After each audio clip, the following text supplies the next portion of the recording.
Alright, so my name is Hutcheon. I drive S13 2J powered. Right now, I was the 2019 champion for the local round of drifting in Trinidad and Tobago. Passion for cars, boy, that started probably about, could be 15 years ago, 20 years ago. And as a result of that, I actually started in drag racing, looking on, and then progressed into drifting after a while.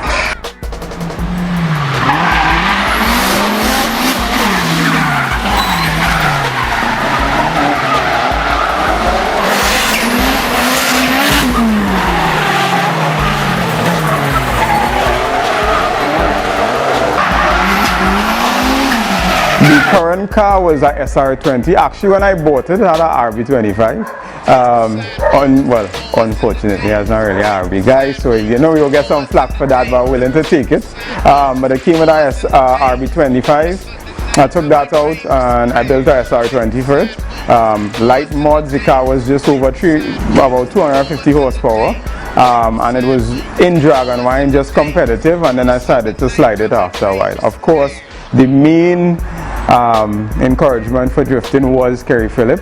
That got me into it and helped me to kind of focus on building this car. But this is not actually my first car. I have had cars before.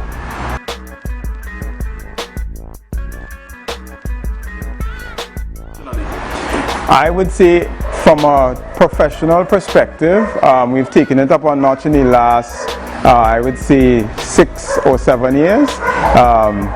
Compared to when I was just doing it in the car parks, so there was a initial 2 to 3 year period before that.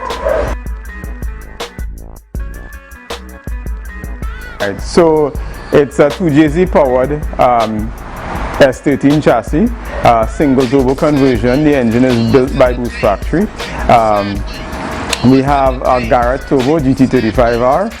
We have 1000cc injectors. It runs on a AM Infinity tuned by Marvin from Tech Point Tuning. It has an ACT clutch kit. Again, for me, one of the best kits outside there because I beat on this clutch chicken, 3rd gear roast, and this thing lasts, the clutch just alone lasts 1 year. So for me, it is value for money. Other than that, R33 GTR differential.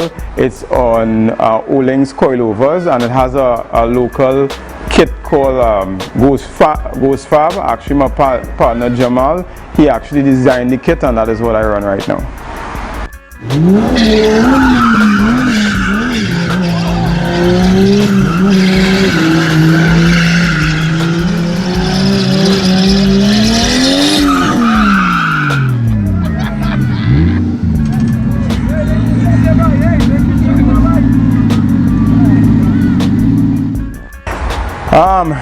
The car in itself is a monster. For me, it's fast. It's really fast. I believe one of the fastest in the game right now, from a drift perspective. And because the car is short, relatively short wheelbase, it's snappy. So the transitions and the speed that you get out of when you're drifting is, for me, unbelievable. On Waller Field, sometimes we clock up to 150 and I could initiate at 150 km. And again, it looks fast on the outside, and then you ask yourself, what are you really trying to do? But you know, I think for me, I enjoy the speed out of the car, and the fact that this car always has me on my toes. I have to always be in check. Other than that, you know, it could be a wrecker and a checker afterwards. Normally with drifting, I think that's a roll of the dice, and that's for racing in general, because sometimes you get up, everything go good, you went to the dyno, you check it back, you put fuel, you wash down, nothing happen. As soon as you reach to the track, boom!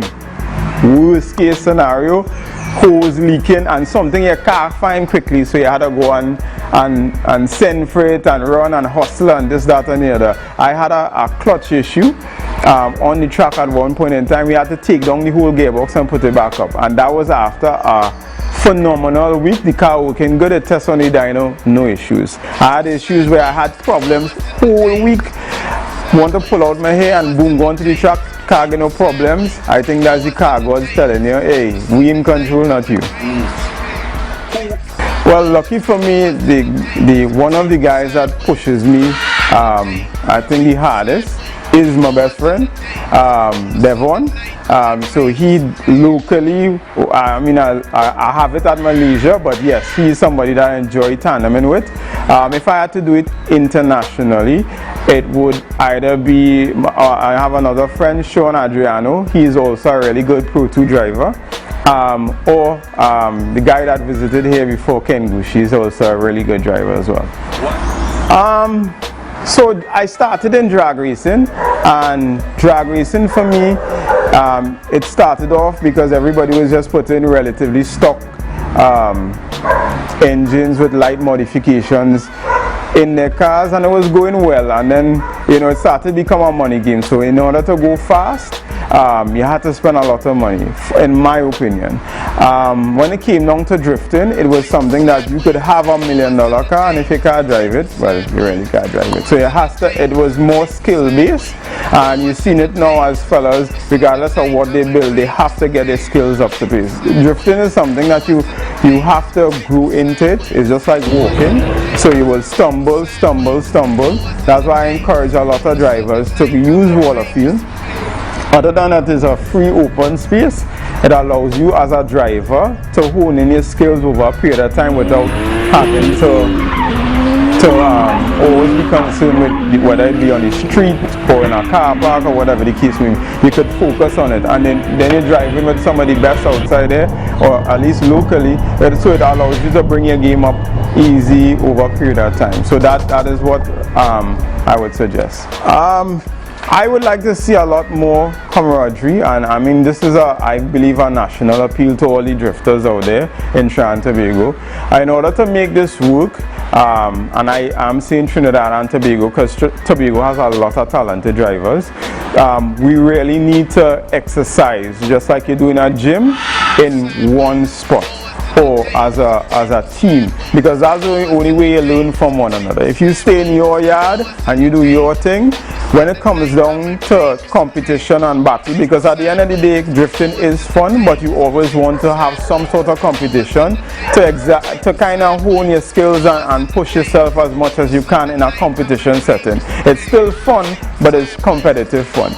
In order to do that, you really need to continuously drive against the best, because again, that is how I hone my skills. I drive against Devon, I drive against Kerry, Dirk, Keon, even Rajiv, Nicholas, everybody. And again, that tells me that one, I could trust them in a drive because I know how they drive, and it allows me to push them and they push me as well. But that has to be something that we need to pull together as Trim Migodians. It's not about who is DK and who is number one. That for me, it has no value, because drifting, if you look at it internationally, they might name somebody, but there's always a winner on that day or on that session. It's never a winner forever. That drift king is movie business. When it comes down to actuality, I have been beaten. I've beat the best, and I've been beaten by the best.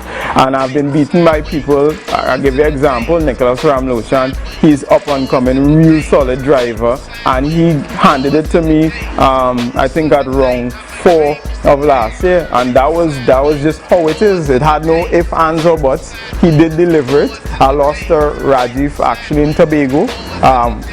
So for me, you have your winning, you have your losing, but you have to take it as a driver. That's what makes, for me, a better sportsman, when you could deal with both of them, not just the winning.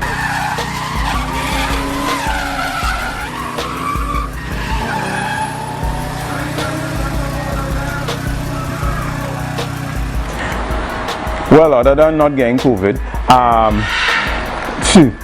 just to prep this car, because again, after successfully in 2019, we took it down. We did a cage, a full welding cage, did over the wiring, actually switched from AEM to Max ECU. So I'm engineering the car a little bit different and hoping it will work a little bit better. And for me, it's to get ready for 2021. 2020 is already over, but again, everybody's eager and they have a lot of talent outside there that we need to execute on the track and really hone the sport. We're supposed to be the best in the Caribbean at everything. We've done best in the Caribbean at circuit racing. We have some of the fastest drag cars outside there, and all we need to do, and I don't have a shadow of a doubt that we will be the top in the Caribbean when it comes down to drifting.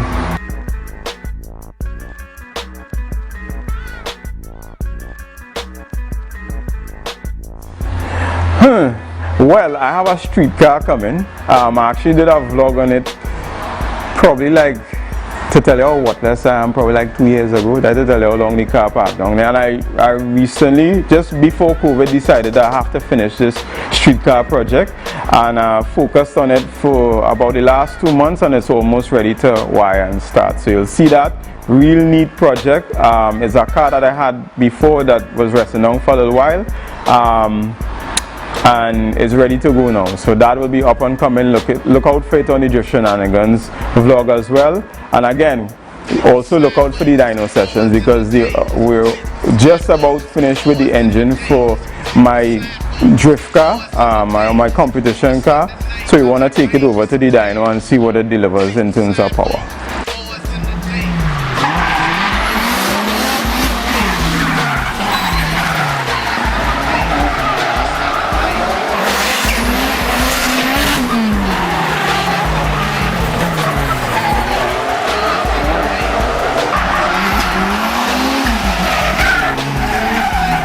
Alright, most memorable moment for me, I had a oh shit moment with Hutcheon Reed where we rotated at the same time without hitting one another. That was a belly biter because it could have gone really bad really quick. And my next memorable moment was we had a 3-car tandem with myself, Devon and Kerry. Actually, that was in ARC car park. I'll never forget that. It was, again, it wasn't even the skill set I have now, but that was for me embedded in my memory forever. I mean, Kerry, God rest his soul, but that was for me like the best ever. Any call outs? I game for anybody with drift, right? So for me, I don't have to call anybody. If I see you, I'm going to run behind you. So it ain't nothing like call out and name you. Them fellas know I tandem in with anybody. It's nothing like, if it's one thing Roger no fair when it comes down to that. It could be Ken Gucci, it could be Frederick Asbo, it could be Devon, or it could be somebody that just starting. Once I could trust it and then go spin out and damage both of us, we go in. And again, if you look at the clips, you will see I'm a very aggressive driver, so I really don't back down from anything, and that's just generally my position. Shout out. So of course my family has been my #1 supporter. My real family, my wifey, mom, kids. In addition to that, my drift family, which is Devon, Hutcheon, our circle, the Drift Shenanigans crew, and by extension it wouldn't have been possible without sponsors like Motul Lubricants, VP Racing Fuel, you know, and for me that Maguire's, because they keep the car clean all the time, that for me allows me to at least help me to enjoy this sport they call drifting, or this love that I have for drifting. Other than that, the Boost Factory team that always supports me with, you know, engine, whether it be in tuners, and make sure this car, if it breaks tomorrow, it's up and running and ready to go the following day. That's the kind of support guard fresh, always on board with me to make sure that the car is what it is.